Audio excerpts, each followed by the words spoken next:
As black men from the US, what did it feel like to first land in Rwanda?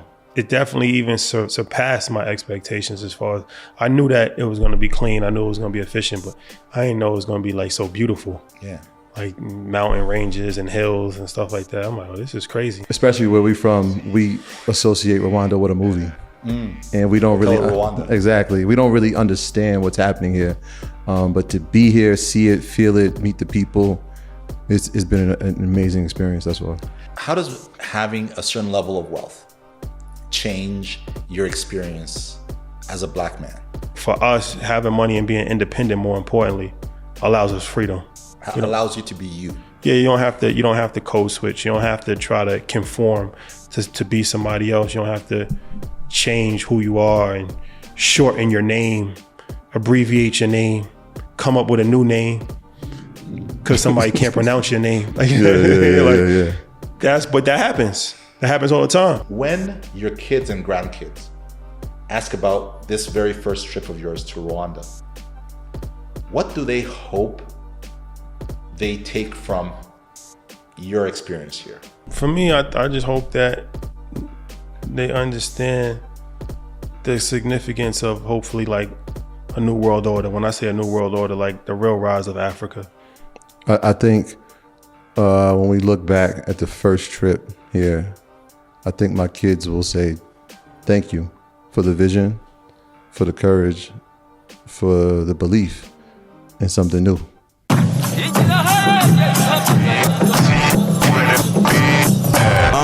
This is the very, very best. I introduce the very, very next. Big deal, you know this is the big league. Sanga mumihanda ya Kigali, make a big fish. Word on the street turakaze. Habari gani, mumeze mte.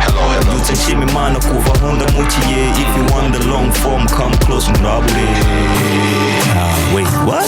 The long form. What did he say? The long form. What? The long form. The long form. The long form.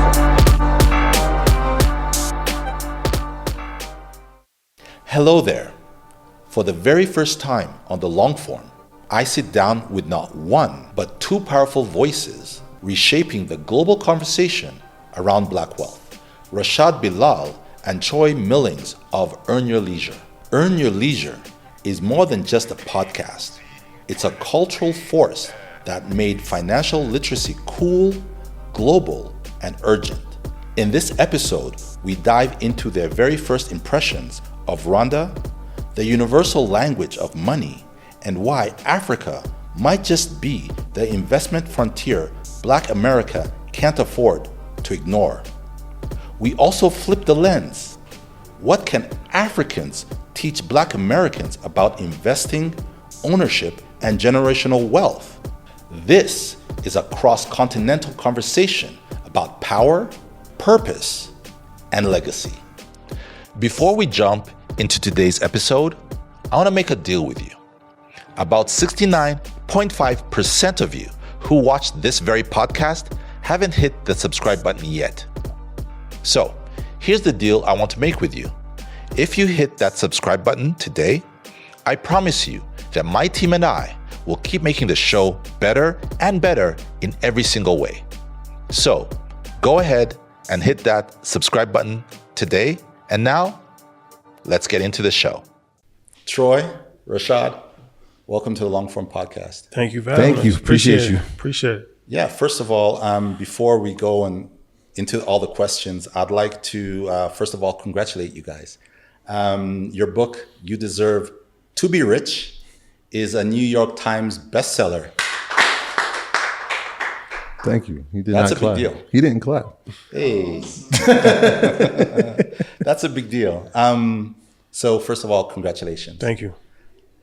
As black men from the US, and I think I'll ask you, Rashad, what did it feel like to first land in Rwanda? Oh man, it felt good. You know, I heard about Rwanda before I got here. So I was anticipating a few things. Like everybody told me, my friends from Ghana told me that it's the cleanest country in Africa. It's so efficient. They told me the weather is a little like chilly compared to like Ghana, where it's like 1,000 degrees, right? So they was kind of, I was already mentally prepared for it. So when we landed, it kind of was just what I thought. Like, the processes of the airport, extremely quick to get out of the airport. I didn't have to wait an hour. The airport was nice. So when I landed here, the vision and the kind of the idea that I had for what I was getting myself into was very similar.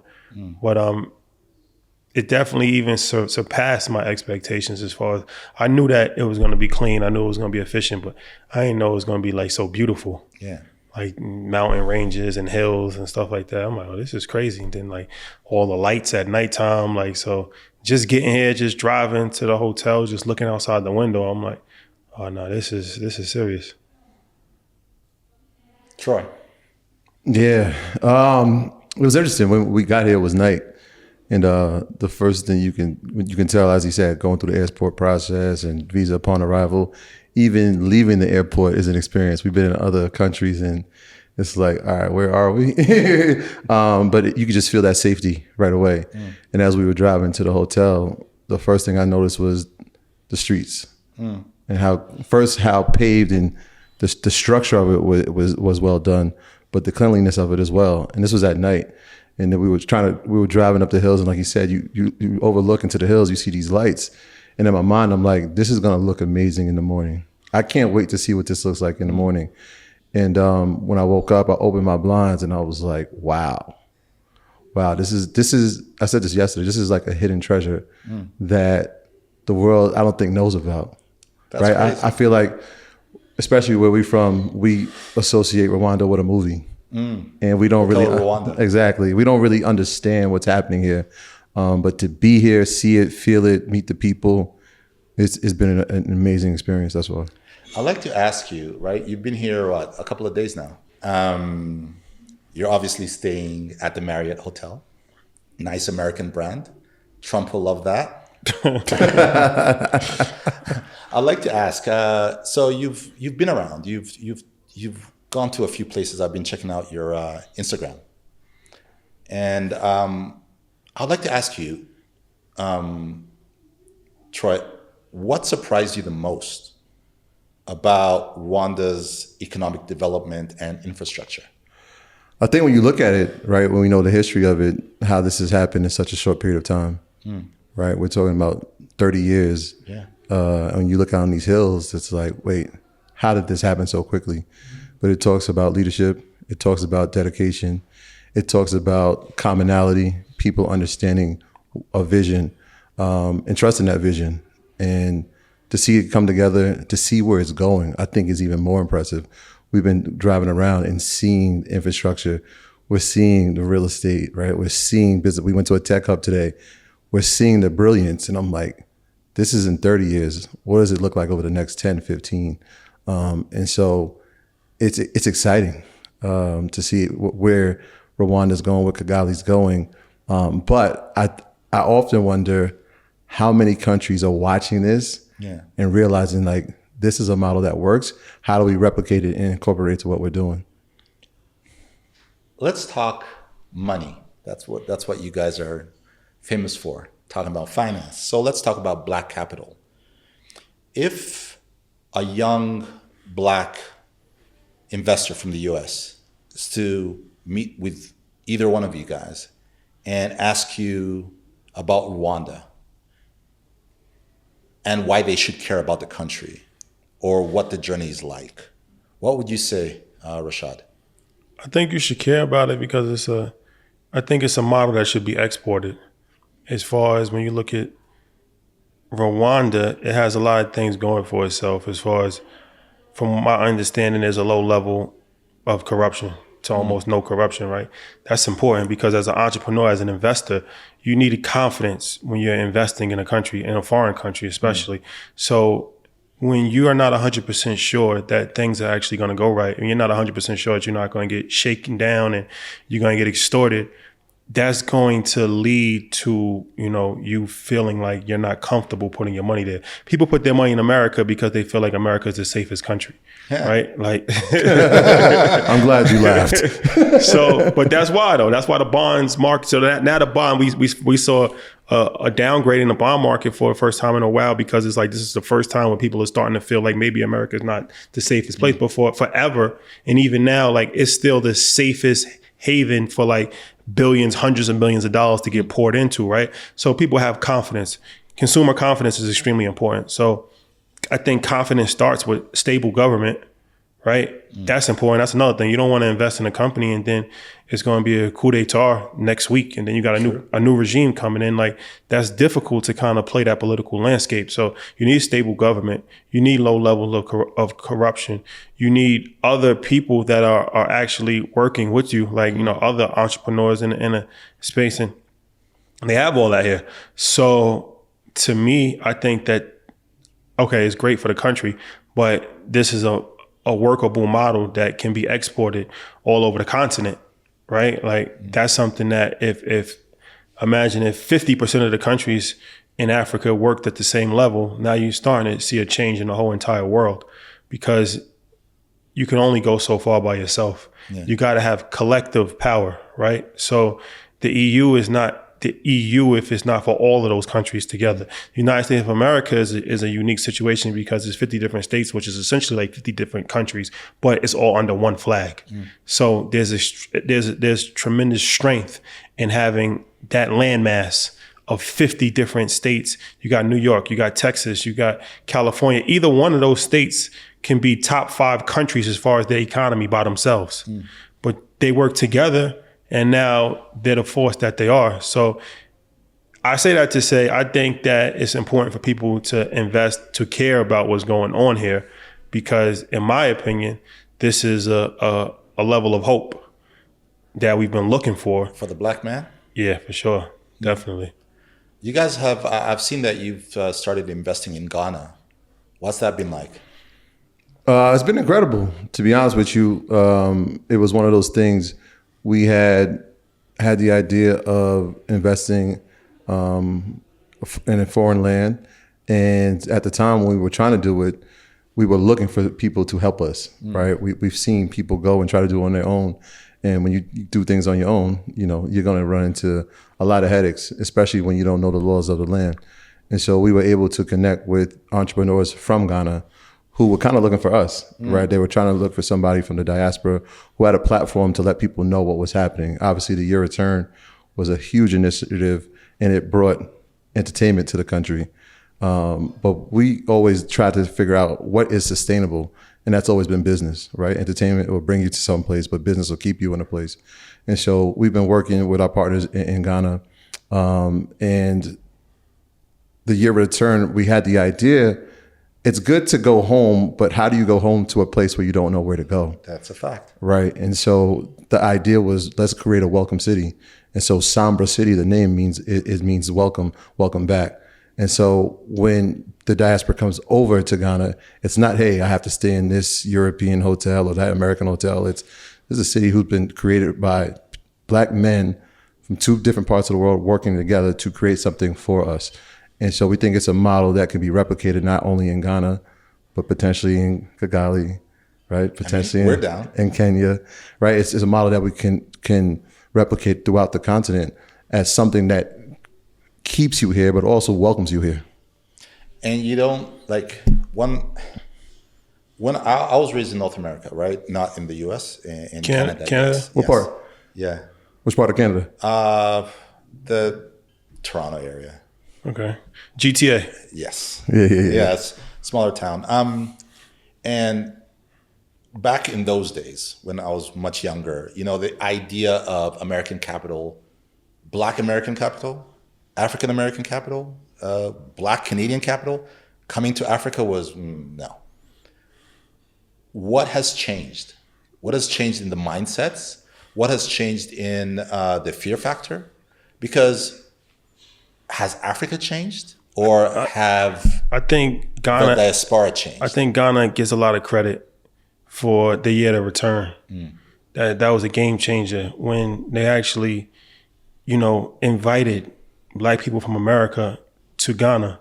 It had citizenship programs and waived visas, and it was and they made billions of dollars from it. But outside of that, it just, for the first time, it really gave millions of people, because people have been coming for a long time, but this is the first time where it was like young people coming in droves, hundreds of thousands, 50s of thousands of people coming.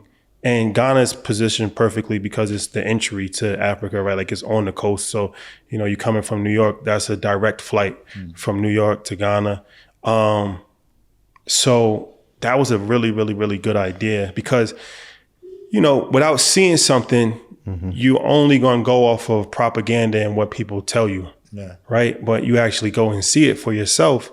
Now that starts to change. And it doesn't just change for you.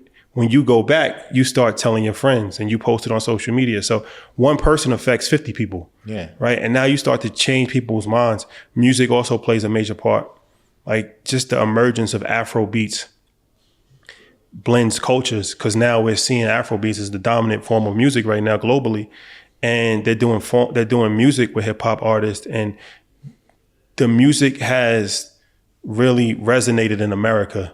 So the same way that hip hop resonated here and all over the world, now Afro beats is resonating in America and all over the world. And you see it in the fashion, you see it in just the slang. Like people are embracing Africa as a continent, the culture, right? From different parts of it, from all the way from South Africa, their form of music, to Nigeria. It's different vibes. So culture always plays a major part. But in my brain, those are two main factors that help bridge the gap between United States of America and the continent of Africa. And this is for you, Troy, you can come for the music, you can come for the culture, but moving your money here, that's a totally different conversation to have, right? There's a certain risk profile that comes into play when it's either your money or your investor's money, or it's a loan. How did that mindset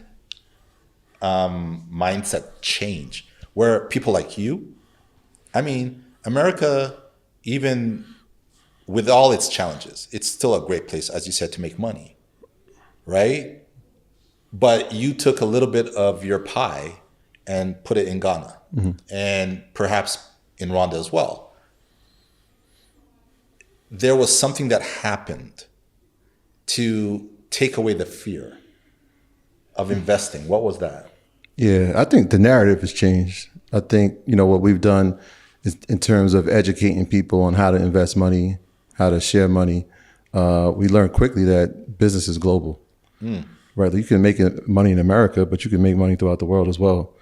And so when you have the ability to travel and to meet entrepreneurs and meet businessmen that are from different places and realize you can work together, that's a totally different change, a cultural shift. And so I think one of the things we've done, especially with the Ghana project, is try to highlight that, right? Like if things we've done in the past in terms of the podcast space or maybe even the book, people are watching that and saying, I want to do that and replicate that. Well, let's take it to the next level. Let's show them what foreign investment looks like. Let's show them what working together looks like. Let's show them what going back to the continent looks like. Because we've said it to ourselves a bunch of times, like this is the final frontier. Like this continent is the final frontier in terms of land, in terms of infrastructure, in terms of humans. Yeah. Like the population being so young, what you can do with education in terms of that, it's endless. And so we see it. And our job in terms of shaping that narrative is to help not just our community see it, but the world to see it as well, because it's plenty of opportunity. But I also think that culture is a door. If you use an analogy of a house, right? Culture is a door that gets people in. Then once you get in the house, then you start to see the kitchen, you start to see the basement, you start to see. So you use culture as a Trojan horse. That's the welcoming. And then once you get in, you're going to have intelligent people that actually, then they might be there to party, but then they're seeing infrastructure problems, they're seeing opportunities, they're meeting people. And it's like, because I feel like people in America always wanted to find a way to not only come to Africa to party, but they wanted to buy land in Africa. They wanted to invest in Africa for years, but they just didn't know how to go about it.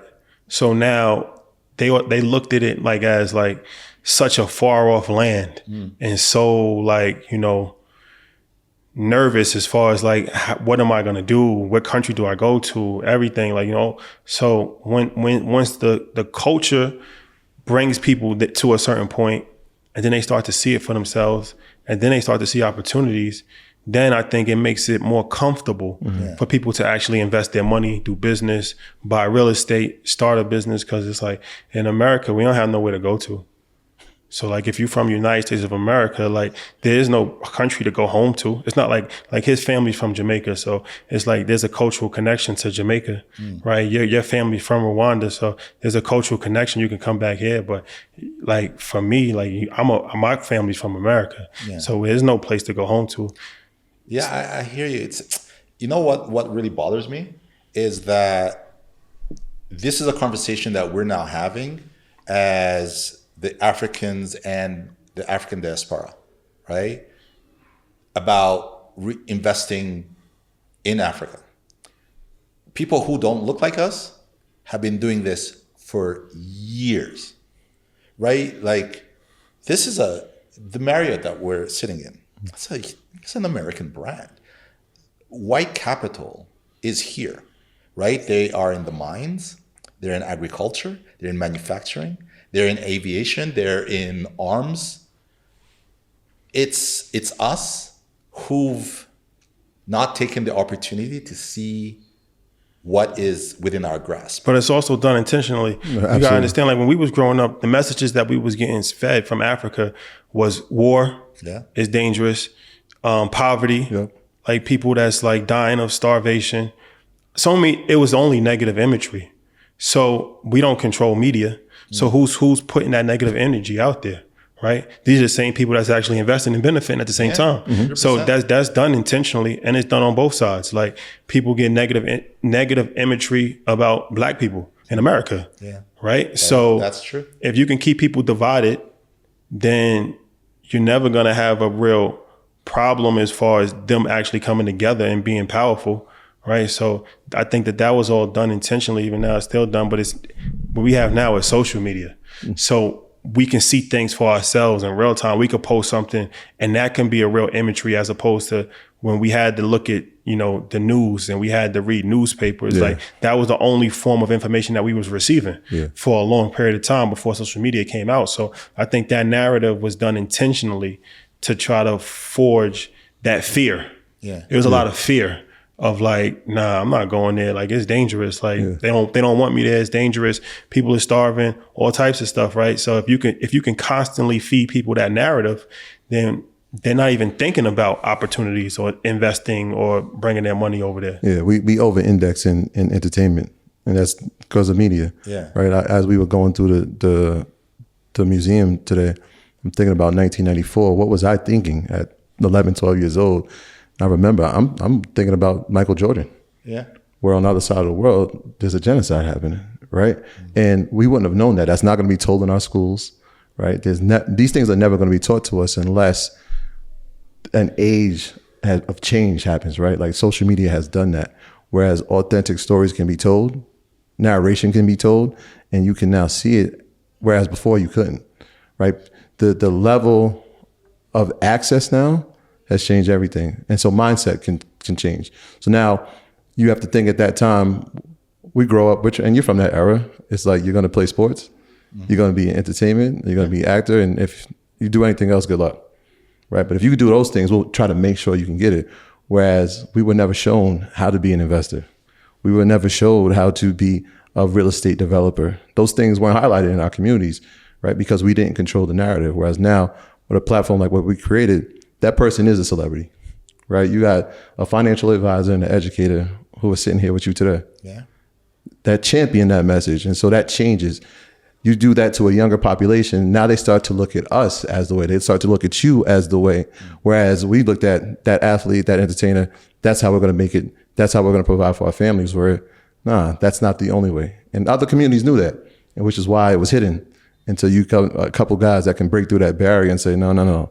Here's how the game's being played at this level. And it all comes down to marketing. we never heard of Rwanda until Hotel Rwanda. Like, I'm being honest. I like mean, that's true. That's when people Facts. in the United States of America, that's the when people heard of Rwanda for the first time. And a lot of people, that's the last time they heard about it. Fact. So it's like Nigeria has a huge presence in America because there's so many Nigerians. So they kind of force their way in. So it's like, okay, we're familiar with Nigeria because the music, the culture, there's a bunch of Nigerians, every city in America. But even that's changed, right? You think about when we were growing up, if you were from Africa, you kind of would look that way. Yeah. Whereas now it's completely. Well, that's what I'm saying. But that's also the music. Music, yep. And like I said, Ghana, people wasn't really thinking about Ghana 10, 20 years ago. Now, when you think of Africa, you're thinking about Ghana, but it's like Dubai. Dubai became Dubai because they had influencers come to Dubai early on, and everybody was doing the marketing for them. So they putting up stuff on Instagram, Facebook at the time, all that type of stuff. They probably paying them small amounts of money flying them out, but they realized that if they had the people doing the marketing for them, they don't even have to market their country. And in a short period of time, now Dubai is like the #1 travel destination in the world, right? Like everybody's talking about Dubai. So it's so much stuff. Like even now to this day, Burkina Faso, we never heard of this country until Ibrahim Traoré came into power. And now it's getting attention on social media every single day because of what he's doing. But literally, and I think that I'm a pretty astute person when it comes to geography. I never heard of the country before, ever in my life. Yeah. Never. That's disturbing. That I'm an educated person and there's a country that I've never heard of before. Right. Most people thought that was a person. Some did. That's crazy. You know, your platform, Earn Your Leisure, is all about education, ownership, and empowerment. Like that's the three, I feel like the three pillars that you guys stand on. How do you see that ethos reflected or challenged here in Rwanda? I think it's interesting because we talk to a lot of people here, and all they keep talking about is the population, right? One of those pillars is like how young the people are, right? What could happen with that population if given the proper tools? And so when I think of Rwanda, it's the challenge of how do we get the narrative to shift to say, hey, you're young, you have a skill set. How do we apply that to help the overall economy of the country? And I think like that could be a focus where our platform could come in and say, all right, how do we work together to make sure that that's the case? We talk about skills, we talk about job creation. Yes, real estate can do that, but the private and the private sector can do that, government sector can do that. How do we work together? And I feel like that's something that's unified here, right? That is a common goal. Everybody's looking for the common goal of how do we elevate the country, not just ourselves, working together with the youth, implementing education. I think that's one of those definite pathways to scalability in this country. Rashad? Well, I think Rwanda is a champion of all of those things. Yeah. As far as the education, we took the tour of today, of the genocide memorial, and they were saying that one of the things that they really did was change the education system. Our tour guide was saying like how the education system before was used to divide people, and after that they used the education to bring people together. And it starts with young kids. Like, you indoctrinate a child with either positive thoughts or negative thoughts. It's extremely difficult to change your frame of mind after 25 years of living, 30 years of living. Like, that's difficult. Like, I think Frederick Douglass said, it's easier to build strong children than to fix broken men. So that is something that was impressive when they was telling us. I'm like, oh, that makes a lot of sense. Like, here's something that you're already championing as far as all of those pillars that you just named, economic empowerment, education, all of that is something that I'm already seeing is working, which is no surprise because the country is efficient. So, the country can only be efficient if it has strong levels of education, if it has strong sense of pride, if it has economic empowerment, if it has strong governance. That's the only way it's going to work. So I think it's already being championed. Yeah. Somebody told me this, we had an interview with an author, and he said, indoctrination has such a negative connotation, but we have to rethink how we thought of the word, right? Indoctrination could be good if you change the doctrine, right? And I feel like that's what's happened here. The doctrine has been changed. The value system has been changed. There's a commonality here that has changed. And so the future outlook of the country will change. And we've seen 30 years is such a short time, right? That's in our lifetime, this has happened. Yeah. And so again, like the future trajectory of it, I mean, it really is limitless. I like to my last guest on this podcast was a psychotherapist. He's like a PhD, really like did a bunch of research about trauma and how trauma manifests in our population. And, you know, I'm talking to two black men, New York, right? New Yorkers. So that's, first of all, good luck with the Knicks. Yeah, appreciate that. Appreciate that. Yeah. But, let's try again tonight.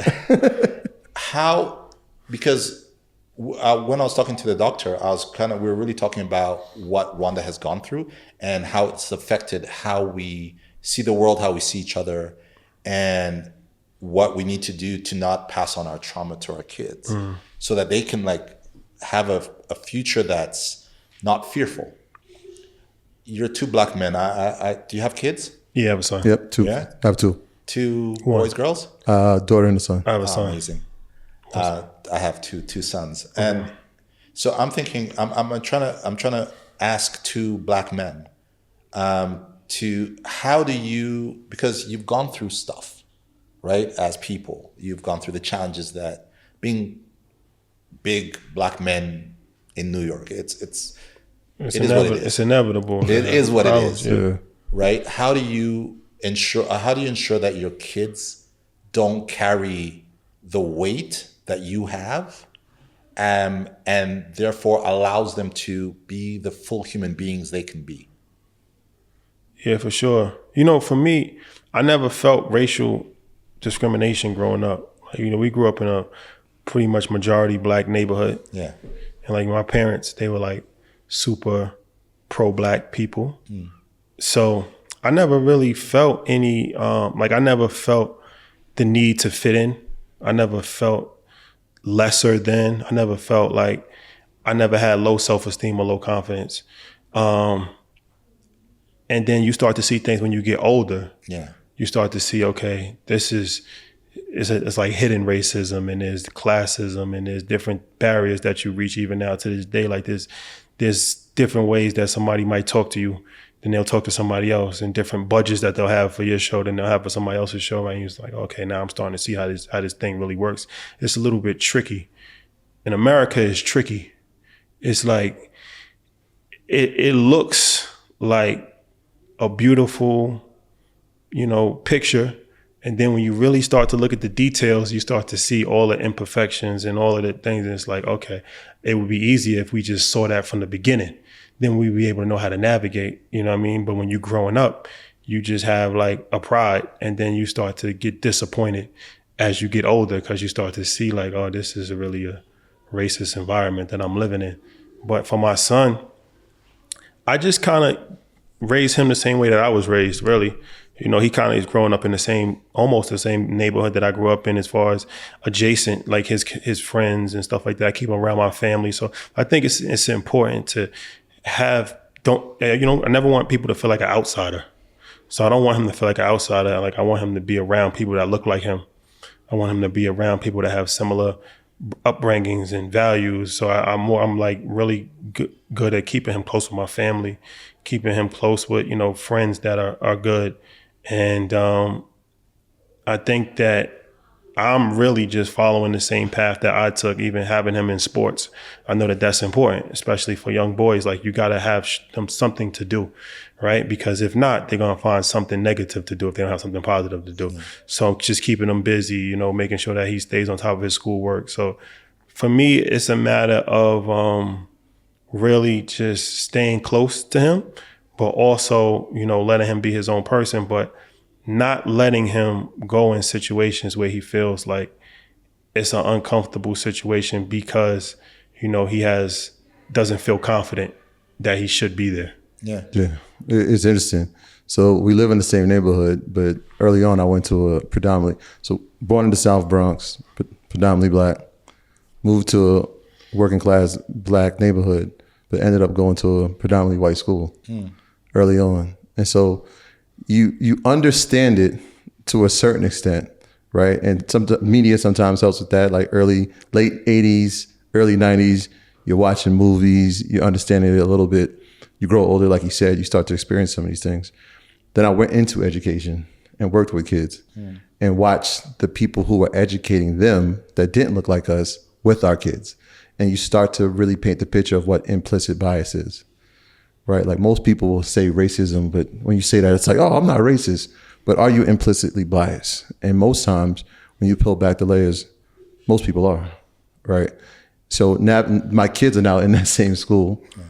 It's important, like you said, to give them exposure. So when we travel, a lot of times they're with us. When we have outings, a lot of times they're seeing people that look like them, even in their summer camp. They're still in the community, although they're going to a school where it's predominantly white kids. And so watching them try to navigate that same implicit bias is interesting. And it's a delicate situation. So I've been up to the school. I've had to talk to the superintendent. I watched my daughter try to figure out who she is in this mix, right? She's a different student than she is with her friend peer group. Yeah. And so she's navigating on that. And so you give them the leeway to try to figure it out, but also give them support to be very understanding of what they're going through and let them realize, like, sometimes this is how the world kind of works. Even though we've created a nice environment for you, the world is a tricky place, and you are going to face some of these things.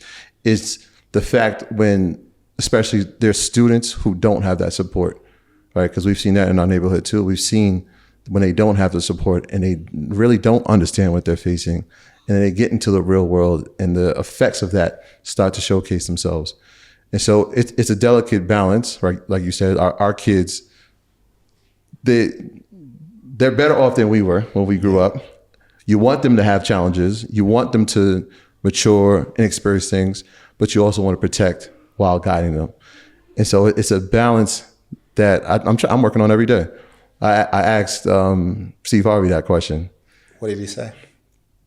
He said he's working on it every day.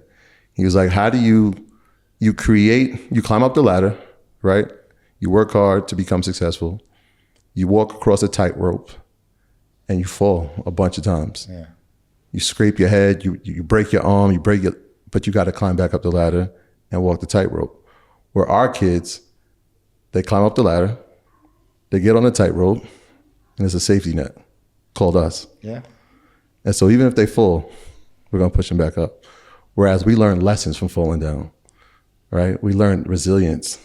We learn strength. We learn how to grow, right? All those lessons you want them to get, but the safety net is still there. So like you said, it's a delicate balance that as a father, as a parent, it's interesting. It's a daily process. How does having money change? How does having a certain level of wealth change your experience as a Black man? As a Black man, having money gives you certain levels of luxuries and freedoms, and you can move around how you want. You don't have, like, for me, I never really had a job before, like as far as like a corporate America job. So, but a lot of people do. Most people do, right? So when you're working in an environment like that, you got to be careful of how you talk. You got to really, like, they call it code switching, right? Like, I don't even know if that's a thing here. That's one of the luxuries of actually living in a country where you're the majority, not the minority, or lesser, because even the word minority, I think, is a self-defeating word, but you can just be yourself. Like, you know what I mean? Like, you might take that for granted, but that's a blessing to be having the ability to be yourself. Like, you living in an environment where you got to be two different people. That's mentally draining. Yeah. Like, I mean, you got to act one way when you're at home, and then act a completely different way from 9 o'clock in the morning to 5 o'clock in the afternoon. Like, how you talk, you got to monitor how you talk. You got to monitor, your diction. You got to monitor a variety of different things because you don't want to be judged, right? And it's like, other people don't have to do that. Elon Musk can say whatever he wants to say. And he sounds crazy. So so I think having money allows you, if done correctly, because you can have money and still have to code switch if you're not, an entrepreneur, if you're not independent. But like, for us, having money and being independent, more importantly, allows us freedom. allows you to be you. Yeah, you don't have to code switch. You don't have to try to conform to be somebody else. You don't have to change who you are and shorten your name, abbreviate your name, come up with a new name because somebody can't pronounce your name. Yeah. But that happens. That happens all the time. It's real. Yeah. That happens all the time. Like I had a friend, his name was Jamal, and all I knew was him call him Jamal. And then one day I was talking to one of his coworkers and they didn't know Jim. They like, who, Jay? And I'm like, who are you talking about? Like, I didn't know what they were saying. I realized that he told them his name was Jay. Jamal's not even a hard name to pronounce, honestly. Yeah. But I guess he felt more comfortable in that environment being called Jay than Jamal. That's crazy. It's real.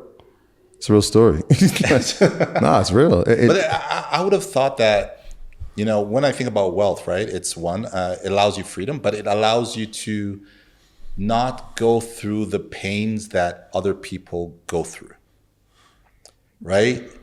Again, is that your experience, right? So there is, because I keep wondering, about the wealth and meritocracy in the US, right? Because I'm talking to two Americans and I'm wondering okay, for all the things that could be a danger if you're a black man, right? Just the way you look, your addiction. If you got it, does that give you the freedom from the dangers that are around you? More money, more problems. More problems, no. Know that. More money, more problems. You're never going to be free in America. That's a fact. Your bank account, your brokerage account is not posted on your forehead. And so you're still seen as a threat in a lot of places in America. So does that stop police brutality? No. Does that stop implicit bias? No. Right? Like these things don't stop. So those things are inherited from generation to generation. Our job is to, and I think what's unique about us is that with money, when we were starting out, when we were trying to create our careers, we've been consistent with who we are.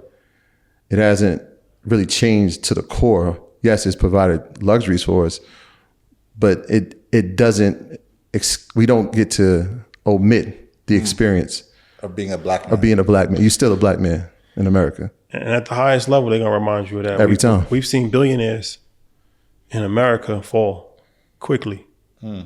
That were black men. That was worth $1 billion. That was worth $800 million. That was worth $700 million. It's real money. And they wasn't exempt from the humiliations. If you get on America's bad side, you're not safe. No, listen, I've been to the U.S. once. Went to Washington, D.C. For what they call Rwanda Day. Got there, saw it. I was like, it's fine. It's good. DC. I think we went to Rwanda. I'm like, you can keep your DC. That was recently. Like a couple years ago? No, literally. Like last year? Last year. Last year, okay. They were talking I was Rwanda. like, you know what? It's okay. I'm good.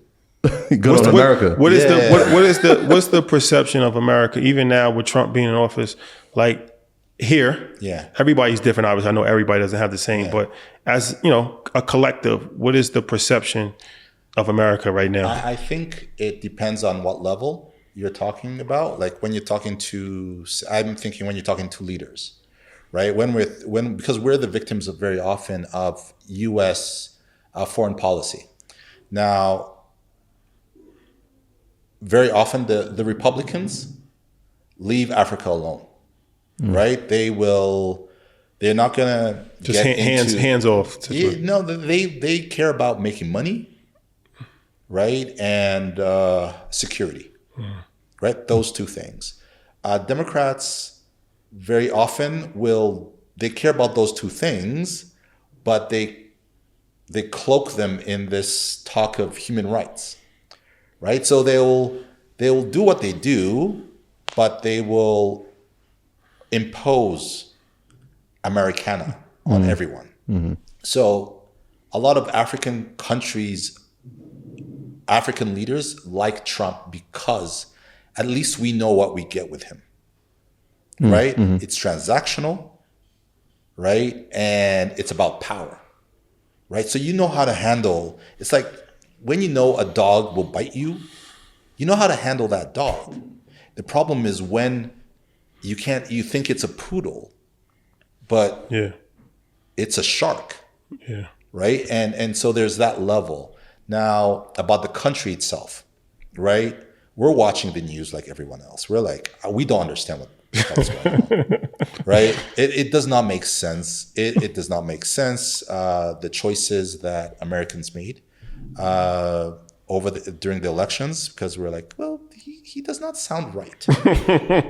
Right? It seems like a movie. Yeah. It seems weird. It seems very strange. Why would you continuously shoot yourselves in the foot? Why are you fighting against China? There could be better ways to do this. Why do you want to annex Canada? What did the Canadians do to you? It's rational thinkers here. Right? So we're watching this and we're thinking, oh, America's in trouble. Because what makes America strong is not your economy. It was the idea of America. Mm-hmm. It was the idea of this shining light on a hill. Mm-hmm. That these people know democracy better than us. These people know business better than us. They are smarter than us.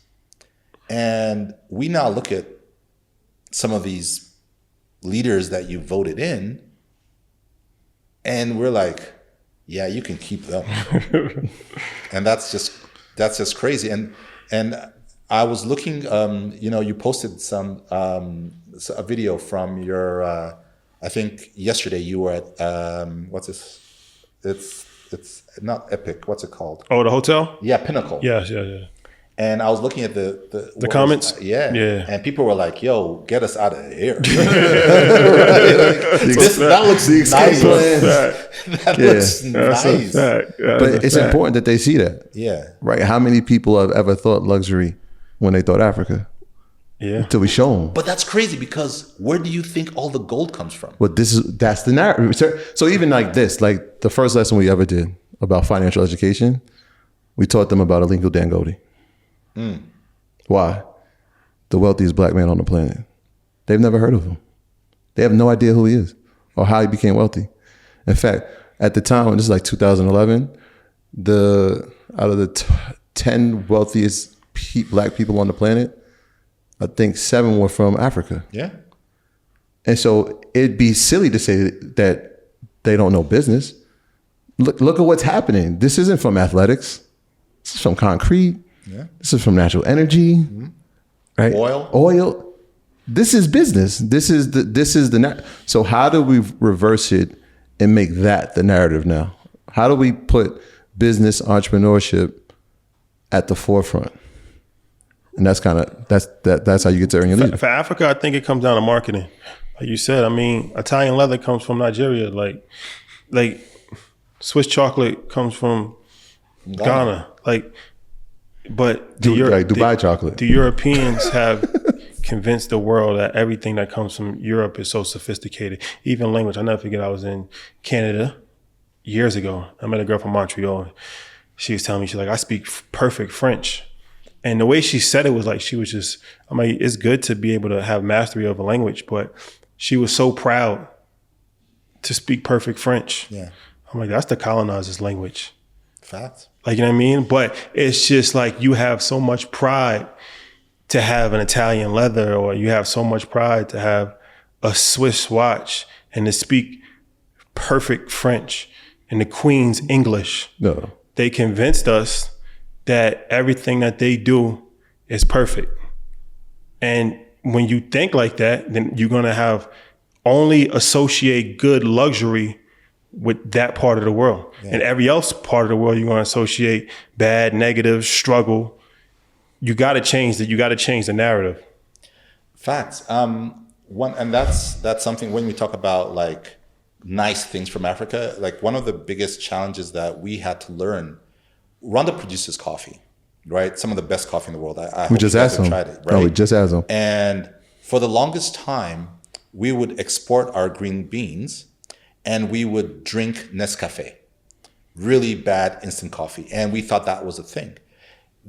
The government actually had to do a drive to get people to actually try our own coffee and create a cafe culture. This is new. 30 years ago, Rwandans did not drink coffee. There were no cafes, right? Clothing. This shirt that I'm wearing, it's from a local luxury brand called House of Teo. He does this, and he now, like, he's in London. He's exporting around the world. African excellence is a thing. Africa is a place that you really should put. I think as Black people, we really should think about Africa as this is where we need to be. But this is my last question to you guys, because I know you guys are hyper busy. When your kids and grandkids ask about this very first trip of yours to Rwanda, what do they hope they take from your experience here? For me, I just hope that they understand the significance of hopefully like a new world order. When I say a new world order, like the real rise of Africa, right? And hopefully like this would be like the beginning stages of that for the world to see. Like, look, remember they did this in 2025. Now we're in 2045, and look how much has changed. Look how much has changed over the last. It's like Dubai, right? Like imagine seeing Dubai 20 years ago versus now. There was nothing there. It's a desert. Very quickly now it's become ultra mega everything to everything, like 6-7 star resorts, you know, the tallest building in the world, whatever. So hopefully they can see it. This is like, oh yeah, no, they was on to something. Like they was on to something. Like as an Americans, like they really were people that got it early, and they understood that the whole world is about to change, because nothing lasts forever. Like, you know, power structures don't last forever. Facts. So I really feel like that's the next iteration of dominance is on the continent. So it would be wise for people to understand that and to participate in it. Because if not, then you just get left behind. I think when we look back at the first trip here, I think my kids will say, thank you for the vision, for the courage, for the belief in something new. Whereas, yes, this is our first one, but in 20 years, this will be somewhere that they'll be, right? Ghana will be somewhere that they'll be.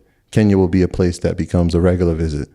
Whereas we grew up and it was, I wonder if I could make it to Miami, right? I wonder if I can make it to St. Lucia, or if I could just make it to DR, like all these Caribbean islands, when it's like, we keep going to these places as tourists and none of them are home.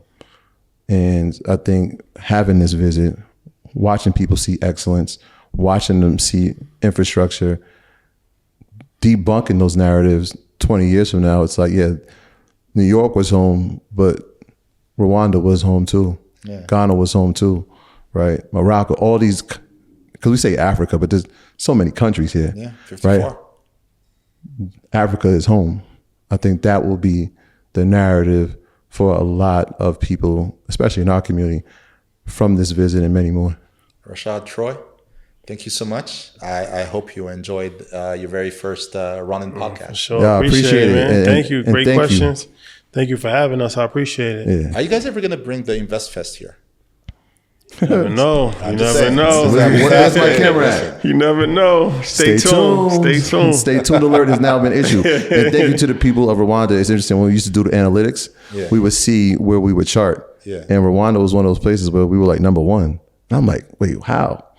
And then you realize like the mission and the message of entrepreneurship and business is global. Yeah. So when you ask the original question, we saw it through the analytics. We were like, wait, Lagos is listening to us? Oh, they're listening to us? Oh, these are places that people are starting to get the message. So watching you have this long form podcast is like, all right, here it comes. The seed is now planted, and watch it flourish. Amen, amen. Thank you so much, guys, for joining me. Thank you. Appreciate it. And that's a wrap for this week's episode. Thank you so much for sticking with us until the very end. I'd actually love to hear your thoughts on today's conversation. So drop a comment below and join the discussion. You can also join us on the social media of your choice. And if you've enjoyed this episode, be sure to share it with a friend and invite them to the conversation. I'll see you next time. Until then, take care.